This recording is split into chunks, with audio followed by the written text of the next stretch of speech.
ला ला ला ला ला आज मो केक खाइबी। एते दूरରୁ केक आनिला ପରେ ଭାରି ଥକା ଲାଗୁଛି। ଏଇ ତ ଆଗରେ ଗୋଟେ କମଳା ଗଛ ଅଛି, ଯାଏ ସେ ଗଛ ତଳେ ବସି ଆଗ ଏ କେକ୍ କୁ ଖାଇନିଏ, ତାପରେ ଘରକୁ ଯିବି। ତାପରେ ଚଢ଼େଇ ଛୁଆ ସେ ଗଛ ତଳକୁ ଯାଇ ବସିଲା। ହଠାତ୍ ସେ କେକ୍ ଖାଇବା ସମୟରେ ଗଛରୁ ଗୋଟେ ପାଚିଲା କମଳା ଖସି ଚଢ଼େଇ ଛୁଆର କେକ୍ ଉପରେ ପଡ଼ିଲା। ମୋ କେକ୍ ନଷ୍ଟ ହେଇଗଲା। କେତେ ଆଶା କରି ମା ପାଖରୁ ଟଙ୍କା ଆଣି ମୁଁ କେକ୍ କିଣିଥିଲି, ହେଲେ ମୁଁ ଟିକେ ବି ଖାଇ ପାରିଲିନି। ଏ କମଳା ମୋ କେକ୍ ଉପରେ ହିଁ ପଡ଼ିବାର ଥିଲା। ଆରେ ଆରେ, ଛୁଆଟି କେତେ କାନ୍ଦୁଛି। ମୁଁ ଜାଣି ଶୁଣି ତା ଉପରେ କମଳା ପକେଇ ନଥିଲି। ମୋ ଫଳ ସବୁ ପାଚିଲା ପରେ ଏମିତି ପଡ଼ିଯାଏ। ଆରେ ଛୋଟ ଝିଅ, ତୁ ଏତେ କାନ୍ଦୁଛୁ କାହିଁକି? କେକ୍ ଟା ପଡ଼ିଗଲା ବୋଲି କିଏ କଣ ଏମିତି କାନ୍ଦେ? ଆଉ ମନ ଦୁଃଖ କରନି, ଯା ଘରକୁ ଆଉ ଥରେ ଟଙ୍କା ନେଇ କେକ୍ କିଣି ଆଣିବୁ। କେକ୍ କିଣି ଆଣି ମଜା କରି ଖାଇବୁ। ଏବେ ଯା, ମାଠୁ ଟଙ୍କା ଆଣି ଆଉ ଥରେ କେକ୍ କିଣିବୁ। ଗଛ, ତୁମେ ଏମିତି କାହିଁକି କହୁଛ? ମୁଁ ଆଉ ଥରେ ଟଙ୍କା କୋଉଠୁ ପାଇବି ଯେ କେକ୍ କିଣିବି? ମୋ ମା କେତେ କଷ୍ଟ କରି ଘର ଚଳଉଛନ୍ତି। ଅନେକ ଦିନ କହିଲା ପରେ ଯାଇ ମା ମତେ ଆଜି ଟଙ୍କା ଦେଇଥିଲେ କେକ୍ କିଣିବା ପାଇଁ। ମୁଁ କେତେ ଆଶା କରିଥିଲି ଆଜି କେକ୍ ଖାଇବି, ହେଲେ ମୁଁ ଖାଇ ପାରିଲିନି। ଲାଗୁଛି ଝିଅଟା ବହୁତ ଗରିବ। ସତରେ ତା କେକ୍ ନଷ୍ଟ ହେଇ ବହୁତ ଖରାପ ହେଲା। ମୁଁ ଏ ଚଢ଼େଇ ଛୁଆକୁ ସାହାଯ୍ୟ କରେ, ନହେଲେ ସେ ଏମିତି ହିଁ କାନ୍ଦୁଥିବ। ଆରେ ଚଢ଼େଇ ଛୁଆ, ତୁ ଆଉ କାନ୍ଦନି, ଏଇ ଗଛକୁ ନେ। ଏଇ ଗଛ ତୁ ନିଜ ଘର ଅଗଣାରେ ପୋତି ଦେବୁ। ସକାଳେ ତୁ ଏ ଗଛରୁ ଅନେକ କେକ୍ ପାଇବୁ, ସେତେବେଳେ ତୁ ମନ ଭରି କେକ୍ ଖାଇପାରିବୁ। ଗଛ, ତୁମେ କଣ ଏକଥା ସତ କହୁଛ? ହଁ, ମତେ ବିଶ୍ୱାସ କର, ମୁଁ ସତ କହୁଛି। ଯଦି ମୁଁ କେକ୍ ଖାଇପାରିବି ତେବେ ଠିକ ଅଛି। ଏଇ ଗଛକୁ ନେଇ ମୁଁ ଏବେ ଘରକୁ ଯାଉଛି, ଆଉ ଆମ ଘର ଅଗଣାରେ ଲଗେଇଦେବି। ଠିକ ଅଛି ଚଢ଼େଇ ଛୁଆ, ହେଲେ ଗୋଟେ କଥା ମନେ ରଖିବୁ, ଦିନରେ ତୋର ଯେତେ ଇଚ୍ଛା ସେତେ କେକ୍ ଖାଇପାରିବୁ, କେବଳ ରାତି ହେଲେ କେକ୍ ଖାଇବୁନି। ରାତିରେ କେକ୍ ମାନଙ୍କରୁ ଏକ ଅଦ୍ଭୁତ ଶକ୍ତି ବାହାରିବ, ଯାହାକି ତୋ ଦେହ ପାଇଁ ବିପଦ ହେବ। ହଉ ଠିକ ଅଛି, ମୁଁ ତୁମ କଥା ମନେ ରଖିବି। ଏମିତି କହି ଚଢ଼େଇ ଛୁଆ ସେ ଗଛ ଧରି ଘରକୁ ଗଲା, ଆଉ ତାଙ୍କ ଘର ଅଗଣାରେ ଲଗେଇଦେଲା। ଏ କଣ ଗଛରେ ମା, ତୁ ଏ ଗଛକୁ କୋଉଠୁ ଆଣିଲୁ? ଚଢ଼େଇ ଛୁଆ ତାର ମାକୁ ସବୁ ଘଟଣା କହିଲା। ତୁ ଏ କଣ ଅଜବ କଥା କହୁଛୁ କହିଲୁ? କମଳା ଗଛ ତୋ ସହ କଥା ହେଲା ଆଉ ତତେ ଚାରା ଗଛ ଦେଲା? ତୁ ବୋଧେ ସ୍ୱପ୍ନ ଦେଖିଥିବୁ। ହଉ ଯା, ଏବେ ହାତ ମୁହଁ ଧୋଇ ହେବୁ, ମୁଁ ଖାଇବା ବାଢି ଦେବି, ଖାଇବୁ। ଏମିତି ସେ ରାତି ବିତିଗଲା। ପରଦିନ ସକାଳେ ଚଢ଼େଇ ଛୁଆ ଘର ବାହାରକୁ ଆସି ଦେଖିଲା, ଆରେ ବା, ସେ କମଳା ଗଛ ତ ଠିକ କହୁଥିଲା। ଏ ଗଛରେ ସତରେ ଅନେକ ଗୁଡ଼ିଏ କେକ୍ ପଡିଛି। ଏବେ ମୁଁ ମନ ଭରି କେକ୍ ଖାଇପାରିବି। ଆରେ ମା ରହିଯା, ଏ କେକ୍ ତୁ ଖାନି। ମୁଁ ଏମିତିକା ଅଦ୍ଭୁତ କେକ୍ ଗଛ ଆଗରୁ କେବେ ଦେଖିନଥିଲି। ଯଦି ଏ କେକ୍ ବିଷାକ୍ତ ହେଇଥିବ, ମାରେ ତୁ ଆଗ ସେ କମଳା ଗଛ ପାଖକୁ ମତେ ନେଇଯା, ମୁଁ ତାକୁ ଏ କେକ୍ ଗଛ ବିଷୟରେ ପଚାରିବି। ତାପରେ ଚଢ଼େଇ ଛୁଆ ତାର ମାକୁ ନେଇ ସେ ଯାଦୁରା କମଳା ଗଛ ପାଖକୁ ଗଲା। ଆରେ ଚଢ଼େଇ ଛୁଆ, କଣ ହେଲା? ତୁ ଆଜି ମୋ ପାଖକୁ ପୁଣି କାହିଁକି ଆସିଲୁ? ଯାଦୁର କମଳା ଗଛ, ତୁମେ ଯୋଉ ଚାରା ଗଛ ଦେଇଥିଲ, ସେ ଚାରା ଗଛ ବଡ ହେଇ ସେଥିରେ ଅନେକ କେକ୍ ଧରିଛି। ସେ କେକ୍ ଗୁଡା ବିଷାକ୍ତ ନୁହଁ ତ? ତୁମେ ମୋ ଝିଅର କିଛି କ୍ଷତି କରିବା ପାଇଁ ସେ କେକ୍ ଦେଇନ ତ? ନା ନା, ମୁଁ ତମ ମାନଙ୍କର କ୍ଷତି କରିବା ପାଇଁ ସେ କେକ୍ ଗଛ ଦେଇନି। ଥରେ ମୋ ପାଚିଲା କମଳା ପଡି ତୋ ଝିଅର କେକ୍ ନଷ୍ଟ ହେଇଯାଇଥିଲା, ସେଥିପାଇଁ ମୁଁ ତାକୁ ଏ କେକ୍ ଗଛ ଉପହାରରେ ଦେଇଥିଲି। ତମେ ମାନେ ସେ କେକ୍ ଖାଇପାରିବ ଆଉ ବିକ୍ରି ବି କରିପାରିବ। ତୁମେ ସତ କହୁଛ ଗଛ? ମୋର ଗୋଟିଏ ବୋଲି ଝିଅ, ତାର କିଛି କ୍ଷତି ନ ହଉ ବୋଲି ମୁଁ ତୁମକୁ ଏକଥା ପଚାରିବାକୁ ଚାଲି ଆସିଲି। କିଛି କଥା ନାହିଁ ଚଢ଼େଇ, ତମେ ମାନେ ଏବେ ଘରକୁ ଯାଅ। କେବଳ ଗୋଟିଏ କଥା ଭୁଲିବନି, ଦିନ ସମୟରେ ଯେତେ ଇଚ୍ଛା ସେତେ କେକ୍ ତୋଳି ପାରିବ, କେବଳ ରାତି ହେଲେ କେକ୍ ତୋଳିବନି କି ଖାଇବନି, ନହେଲେ ତମ ମାନଙ୍କର ବିପଦ ହେବ। ଠିକ ଅଛି ଗଛ, ଆମେ ଏକଥା ମନେ ରଖିବୁ। ଚଢ଼େଇ ଛୁଆ ଆଉ ତାର ମା ଘରକୁ ଫେରି ଆସିଲେ। ଚଢ଼େଇ ଛୁଆ ମନ ଭରି କେକ୍ ଖାଇଲା, ଆଉ ମା ଚଢ଼େଇ କିଛି କେକ୍ ନେଇ ବଜାରକୁ ଗଲା। ପ୍ରତିଦିନ ତାର କେକ୍ ବିକ୍ରି ଭଲ ହେବାରୁ ସେ ଗୋଟେ ଦୋକାନ ବି ଦେଲା।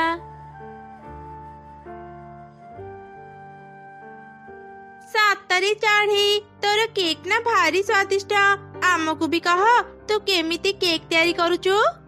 କ୍ଷମା କରିବ କାଉ ଭଉଣୀ, ମୁଁ ଏକଥା ତୁମକୁ କହିପାରିବିନି। ମୁଁ ଏଇ କେକ୍ ବିକ୍ରି କରି ମୋ ଘର ଚଳଉଛି, ଆଉ ସେଇ ରହସ୍ୟ କଥା ମୁଁ ତୁମକୁ କେମିତି କହିବି? ଆରେ କାଉ, ଆମକୁ ଚଢ଼େଇର କେକ୍ ଭାରି ସ୍ୱାଦିଷ୍ଟ ଲାଗୁଛି। ତା ସହ ଆମ ଦେହର ବି କିଛି କ୍ଷତି ହେଉନି। ତାହେଲେ ସେ କେମିତି କେକ୍ ବନେଇଲା ତା ଜାଣି ଆମର କଣ ଲାଭ? ଚଢ଼େଇ, ତୁ କାଉ କଥା ଛାଡେ। ଦେଲୁ ଆମକୁ 2ଟି କେକ୍ ଦେଲୁ, ଆମେ ଘରକୁ ନେଇ ଖାଇବୁ। ଆଚ୍ଛା ଠିକ ଅଛି, ଏଇ ନିଅ କେକ୍। ଚଢ଼େଇ, ଏଇ ନେ ତ ଟଙ୍କା। ଏମିତି ସେମାନେ କେକ୍ ନେଇ ଚାଲିଗଲେ। ସେଇ ଜଙ୍ଗଲର କିଛି ଦୂରରେ ଗୋଟେ ଗୁମ୍ଫା ଥିଲା। ସେଇ ଗୁମ୍ଫାରେ ଗୋଟେ ପିଶାଚି ରହୁଥିଲା। ଦିନେ ସେ ତା ଯାଦୁର ଆଇନାରେ କେକ୍ ଗଛକୁ ଦେଖିଲା। ଏତେ ଦିନ ଧରି ମୁଁ ଏଇ ସୁଯୋଗକୁ ଅପେକ୍ଷା କରିଥିଲି। ଦିନେ ସେ କମଳା ଗଛ ପାଖକୁ ଯାଇ ମୁଁ ତାକୁ କେତେ ସାହାଯ୍ୟ ମାଗିଥିଲି, ହେଲେ ସେ ମତେ ସାହାଯ୍ୟ ନ କରି ମତେ ଅପମାନ ଦେଇଥିଲା। ଆଜି ମୁଁ ତା ପାଖରୁ ପ୍ରତିଶୋଧ ନେବି। ସେ ଜଣଙ୍କୁ ସାହାଯ୍ୟ କରିଛି, ମୁଁ ସେ କେକ୍ ଗଛକୁ ନଷ୍ଟ କରିଦେବି। ସେମିତି ହେଲେ ସେ କମଳା ଗଛର ଯାଦୁ ଶକ୍ତି କମିଯିବ, ଆଉ ତାପରେ ମୁଁ ତାକୁ ମୂଳରୁ ଓପାଡ଼ି ଦେବି। ହା ହା ହା। ଏମିତି କହି ପିଶାଚି ଶୀଘ୍ର ଚଢ଼େଇର ଘରକୁ ଗଲା। ଏଇ ତ ସେଇ କେକ୍ ଗଛ। ଆଜି ମୁଁ ଏ ଗଛର ସବୁ କେକ୍ ଖାଇଦେବି। ହା ହା ହା। ତାପରେ ଦେଖିବି କମଳା ଗଛ, ଲଢ଼େଇରେ ତୁ କେମିତି ମୋ ପାଖରୁ ଜିତିବୁ। ପିଶାଚି କେକ୍ ଖାଇବା ଆରମ୍ଭ କଲା। କିଛି କେକ୍ ଖାଇଲା ପରେ ପରେ ହଠାତ୍ ତା ଦେହରେ ନିଆଁ ଲାଗିବା ଆରମ୍ଭ ହେଲା। ଜଳିଗଲା, ମୋ ତଣ୍ଟି ଜଳି ଯାଉଛି। ଏ କେକ୍ରେ କଣ ଥିଲା? ବଞ୍ଚାଅ, ମତେ କେହି ବଞ୍ଚାଅ। ମୁଁ ଜାଣିଥିଲି ପିଶାଚି, ତୁ ଏଠାକୁ ନିଶ୍ଚୟ ଆସିବୁ। ସେଦିନ ତୁ ଅନ୍ୟର କ୍ଷତି କରିବା ପାଇଁ ମତେ ସାହାଯ୍ୟ ମାଗୁଥିଲୁ। ମୁଁ ତତେ ସାହାଯ୍ୟ ନ କରିବାରୁ ତୁ ପ୍ରତିଶୋଧ ନେବାକୁ ଅପେକ୍ଷା କରିଥିଲୁ। ସେଥିପାଇଁ ତ ମୁଁ ଜାଣିଶୁଣି ରାତି ସମୟରେ ଏଇ ସବୁ କେକ୍କୁ ବିଷାକ୍ତ କରିଦେଇଥିଲି। ଯିଏ ବି ଚଢ଼େଇର କ୍ଷତି କରିବାକୁ ଆସିବ ସେ ନିଜେ ଶାସ୍ତି ପାଇବ। ଆଜି ତୋର ଶେଷ ଦିନ ପିଶାଚି। ଆଜି ପରଠୁ ତୁ କେବେ ଆଉ କାହାର ବି କ୍ଷତି କରିପାରିବୁନି। ତାପରେ ପିଶାଚି ନିଆଁରେ ଜଳି ଜଳି ପାଉଁଶ ହେଇଗଲା। ଏକଥା କେହି ବି ଜାଣିପାରିଲେନି। ସକାଳେ ଚଢ଼େଇ ଆଉ ତାର ଝିଅ କେକ୍ ପାଳି ବିକ୍ରି କରିବାକୁ ଗଲେ। ଏମିତି ଯିଏ ବି ଚଢ଼େଇର କ୍ଷତି କରିବାକୁ ଆସୁଥିଲେ, କେକ୍ ଗଛ ସେମାନଙ୍କୁ ଶାସ୍ତି ଦେଉଥିଲା। ଅନେକ ଦୂର ଏକ ଜଙ୍ଗଲରେ ଗୋଟେ ଛୋଟ ଲିଚୁ ଗଛ ବାହାରିଥିଲା। ସେ ଜାଗାରେ ଅନେକ ବଡ଼ ଗଛ ଥିବାରୁ ଲିଚୁ ଗଛଟି ଭଲରେ ବଢି ପାରୁନଥିଲା। ତାକୁ ଭାରି କଷ୍ଟ ହେଉଥିଲା। ଶୁଣ, ମୋ କଥା ଟିକେ ଶୁଣ, ମତେ ଟିକେ ସାହାଯ୍ୟ କର। ଏ ଗଛ ମାନଙ୍କ ଡାଳରେ ମୁଁ ଅଟକି ଯାଇଛି, ଠିକରେ ବଢି ପାରୁନି। ଏ ଗଛ ମାନଙ୍କ ଡାଳ କାଟି ମତେ ରକ୍ଷା କର। ଓହୋ, ଆମେ ଯେବେ ବି ଏ ରାସ୍ତାରେ ଯାଆନ୍ତି ଏ ଗଛ ଆମକୁ ସାହାଯ୍ୟ ମାଗି ଭାରି ବିରକ୍ତ କରେ। ଆଚ୍ଛା କହିଲୁ, ଆମେ ଏ ଗଛର କଣ କରିବା? କଣ ଆଉ କରିବା? ଏ ଗଛକୁ ଓପାଡ଼ି ତାକୁ ଫୋପାଡ଼ି ଦିଅ। ନା ଏ ଗଛ ରହିବ, ନା ଇଏ ଆମକୁ ସବୁଦିନ ବିରକ୍ତ କରିବ। ନା ନା, ମତେ ଓପାଡନି, ମୁଁ ବଞ୍ଚିବାକୁ ଚାହେଁ। ତମେ ମାନେ ମତେ ସାହାଯ୍ୟ କର, ମୁଁ ବି ତମ ମାନଙ୍କୁ ସାହାଯ୍ୟ କରିବି। ଆରେ ଶୁଣ ଶୁଣ, ଏ ଲିଚୁ ଗଛ କେମିତି ମଜା କଥା କହୁଛି। ତ ଗଛରେ ଆଜି ଯାଇ ଗୋଟେ ବି ଫଳ ହେଲା ନାହିଁ, ଆଉ ତୁ ଆମକୁ ସାହାଯ୍ୟ କରିବୁ? ମୁଁ ଏକ ଯାଦୁର ଗଛ। ମୁଁ ସୁସ୍ଥ ହେଲା ପରେ ତମ ମାନଙ୍କର ଗୋଟିଏ ଇଚ୍ଛା ପୁରା କରିପାରିବି।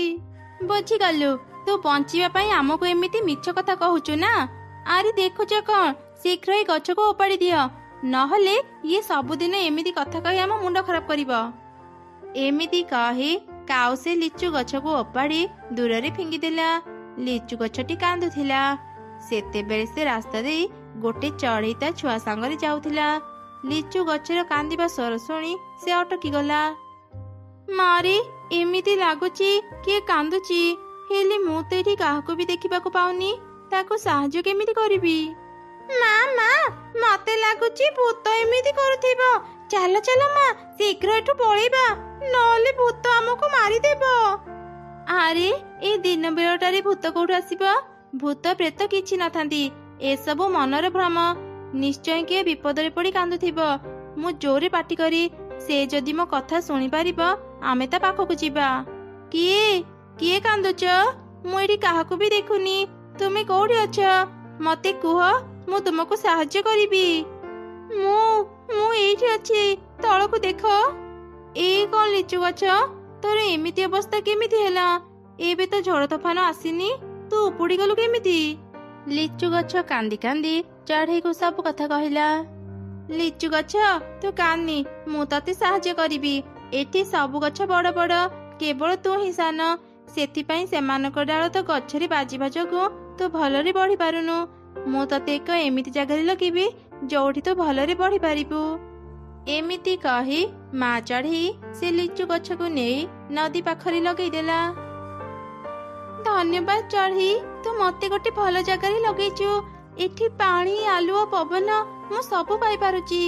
ମତେ ଏତେ ସୁନ୍ଦର ଜୀବନ ଦେଇଥିବାରୁ ତତେ ବହୁତ ବହୁତ ଧନ୍ୟବାଦ ଚଢ଼େଇ। ଲିଚୁ ଗଛ, ତୁ ଏଠି ସବୁ ସୁବିଧା ପାଇବୁ। ଏବେ ତୁ ଆରାମରେ ରହ। ମୁଁ ଏବେ ଘରକୁ ଯାଉଛି, ଆଉ କେବେ ତୋ ପାଖକୁ ଆସିବି। ତାପରେ ମା ଚଢ଼େଇ ତା ଝିଅକୁ ଧରି ଘରକୁ ଚାଲିଗଲା। ସେପଟେ ଦିନେ ଦୁଇ କାଉ ଏକ କେକ୍ ଧରି ଘରକୁ ଆସିଲେ। ମା ଚିକି, ଆଜି ଆମେ ତ ମନ ପସନ୍ଦର କେକ୍ ଆଣି ଦେଇଛୁ, ଏଇ ନେ ଖା। ବହୁତ ବଢିଆ ମା, ଏବେ ମୁଁ ମଜା କରି କେକ୍ ଖାଇବି। ମୁଁ ଯାଉଛି, ମୋ ସାଙ୍ଗ କୁନିକୁ ବି କେକ୍ ଦେଖେଇବି। ଆଚ୍ଛା ହଉ ଯା, ହେଲେ ଶୁଣ, ସେ କୁନି ଯଦି ତତେ କେକ୍ ମାଗିବ ତୁ ତାକୁ ଜମା ବି ଦେବୁନି, ନହେଲେ ମୁଁ ଆଉ ଦିନେ ବି ତତେ କେକ୍ ଆଣିଦେବିନି। କୁନି, ଏ କୁନି, ବାହାରକୁ ଆସେ, ଦେଖ ମୁଁ କେକ୍ ଆଣିଛି। ସତରେ ତୁ କେକ୍ ଆଣିଛୁ? କେକ୍ କେମିତି ଲାଗେ ଖାଇବାକୁ? ଚାଲ ଆମେ ମିଶିକି ଖାଇବା। ନା ନା, ମୁଁ ତତେ କେକ୍ ଦେବିନି, ମୁଁ ତ ତତେ ଦେଖେଇବାକୁ ଆସିଥିଲି। ଦେଖ ମୁଁ କେତେ ବଢିଆ କେକ୍ ଖାଉଛି। ଚିକି, ତୁ କଣ ପାଇଁ କୁନିକୁ ଦେଖେଇ ଦେଖେଇ କେକ୍ ଖାଇବାକୁ ଆସିଛୁ? କୁନି କଣ ତ ଖାଇବା ଦେଖିବାକୁ ଚାହୁଁଛି? ଯା ଘରେ ବସି କେକ୍ ଖାଇବୁ। ମାରି, ତୁ ଜମା ବି ମନ ଦୁଃଖ କରନି। ଆଜି ମୁଁ ତୋ ପାଇଁ କେକ୍ ବନେଇବି। ଯାଏ ମିନୁ ପାଖରୁ କିଛି କ୍ଷୀର ନେଇ ଆସେ, ତାପରେ ମୁଁ କେକ୍ ବନେଇବି। ମିନୁ ଭଉଣୀ, ଘରେ ଅଛ କି? ହଁ ରିନୁ, କଣ କହୁଥିଲୁ? ମିନୁ ଭଉଣୀ, ମୁଁ ଆଜି ମୋ ଝିଅ ପାଇଁ କେକ୍ ବନେଇବି। ମତେ ଗୋଟେ ଗ୍ଲାସ କ୍ଷୀର ଦେଇଥାଅ। ମୋ ପାଖରେ ତ ଗୋଟେ ଗ୍ଲାସ ହିଁ କ୍ଷୀର ଅଛି। ତୁ ଟିକେ ଅପେକ୍ଷା କର, ମୁଁ ଏବେ ଆଣି ଦଉଛି। ତାପରେ ମା ଚଢ଼େଇ ଗୋଟେ ଗ୍ଲାସ କ୍ଷୀର ଧରି ଘରକୁ ଫେରିଲା। ରାସ୍ତାରେ ଏକ ଗଛ ସହ ଧକ୍କା ହେଇ ତା କ୍ଷୀର ଗ୍ଲାସ ମାଟିରେ ପଡିଗଲା। ଏଇ କଣ ସର୍ବନାଶ ହେଇଗଲା, ମୋ କ୍ଷୀର ଗ୍ଲାସ ତଳେ ପଡିଗଲା। ଏବେ ମୁଁ କେକ୍ କେମିତି ବନେଇବି? ମୋ ଝିଅ କେତେ ଆଶାରେ ମତେ ଅପେକ୍ଷା କରି ବସିଥିବ। ନା, ମୁଁ ଖାଲି ହାତରେ ଘରକୁ ଯିବିନି। ମୋ ପାଖ ଜଙ୍ଗଲକୁ ଯାଏ, କାମ କରି ଯୋଉ ଟଙ୍କା ପାଇବି ସେ ଟଙ୍କାରେ ମୁଁ ମୋ ଝିଅ ପାଇଁ କେକ୍ କିଣିଦେବି। ଏମିତି କହି ମା ଚଢ଼େଇ ପାଖ ଜଙ୍ଗଲକୁ ଯିବା ପାଇଁ ବାହାରିଲା। ରାସ୍ତାରେ ତାକୁ ଲିଚୁ ଗଛ ଦେଖି ତାକୁ ଡାକିଲା। ଆରେ ଚଢ଼େଇ, ତୁ କୁଆଡେ ଯାଉଛୁ? ଆରେ ଲିଚୁ ଗଛ, ମୁଁ ପାଖ ଜଙ୍ଗଲକୁ ଯାଉଛି କାମ କରିବା ପାଇଁ। ଅନେକ ଦିନ ହେଇଯିବ ମୁଁ ଏ ଜଙ୍ଗଲରେ କିଛି ବି କାମ ପାଉନି। ଆଜି ମୋ ଝିଅ କେକ୍ ଖାଇବାକୁ ମନ କରିଛି। ପାଖ ଜଙ୍ଗଲରେ ଯଦି କିଛି କାମ ପାଇବି ମୁଁ ମୋ ଝିଅ ପାଇଁ କେକ୍ କିଣିବି।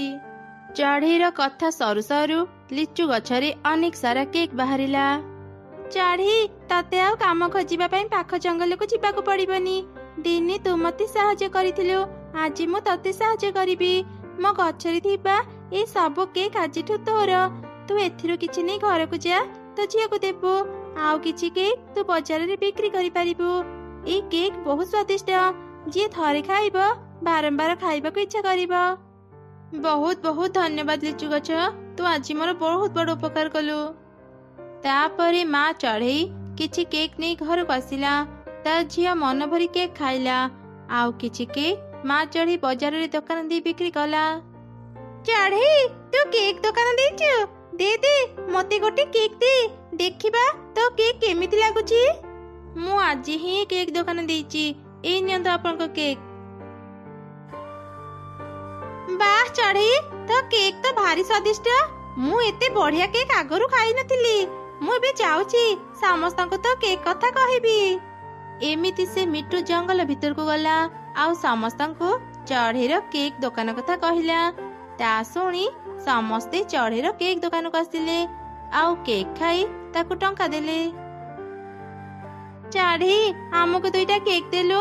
ଏଠି ଅନେକ ଭିଡ଼ ଥିବାରୁ ଆମେ ଶେଷରେ ଆସିଲୁ। ଭଲ କରିଛ, ଏଇ ନିଅ କେକ୍। छी छी କି ପଚା କେକ୍, ତ କେକ୍ ରୁ କେତେ ଦୁର୍ଗନ୍ଧ ବାହାରୁଛି।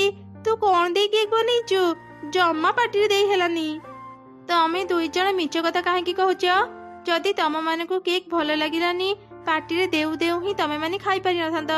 ପୁରା କେକ୍ କୁ ଖାଇସାରି ଏମିତି ମିଛ କଥା କହୁଛ? ବୁଝିଗଲି, ତମେ ମାନେ ଟଙ୍କା ଦେବାକୁ ଚାହୁଁନଥିବ, ସେଥିପାଇଁ ଏମିତି ବାହାନା କରୁଛ। କାଳେ କେକ୍ ଟା ଭଲ ଲାଗିବ ଭାବି ଆମେ ପୁରା କେକ୍ ଟା ଖାଇଦେଲୁ।